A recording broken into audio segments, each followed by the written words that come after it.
We are very happy, আমি বহুত extremely grateful যে মুখ্যমন্ত্ৰী হৈ প্ৰথম বছৰতে দুটা, কাৰণ আপোনালোকে জানিব মই মুখ্যমন্ত্ৰী হৈছিলোঁ এটা বেকগ্ৰাউণ্ডত, যেতিয়া CA এজিটেশ্যনত কোৱা হৈছিলে যে আমি চিকেন নেকটো কাটি দিম আৰু নৰ্থ ইষ্টক আমি ইণ্ডিয়াৰ পৰা উলিয়াই লৈ যাম.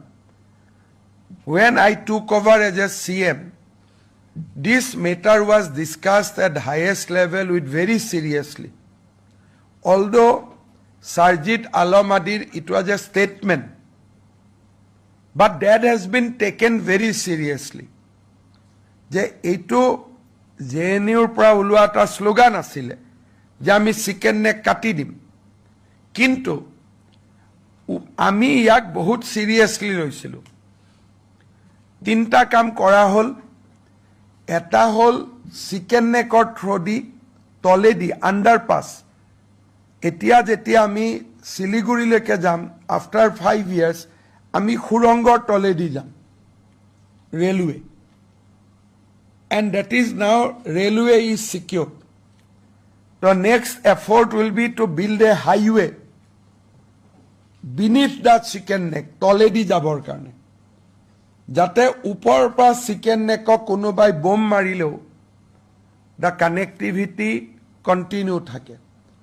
So 2021 চনত দায়িত্ব লয়ে that was one angle. Second angle, যে ধুবুৰীত আৰ্মিৰ বেছ এটা কৰা. আপোনালোকে যদি চাই শিলিগুৰিৰ পৰা হাসিমাৰাৰ পৰা ৰঙিয়ালৈকে আৰ্মিৰ কোনো বেছ নাছিলে. So to protect উত্তৰ পূব আৰু অসম, আমি ধুবুৰীত আৰ্মিৰ এটা শিবিৰ আমি পালো.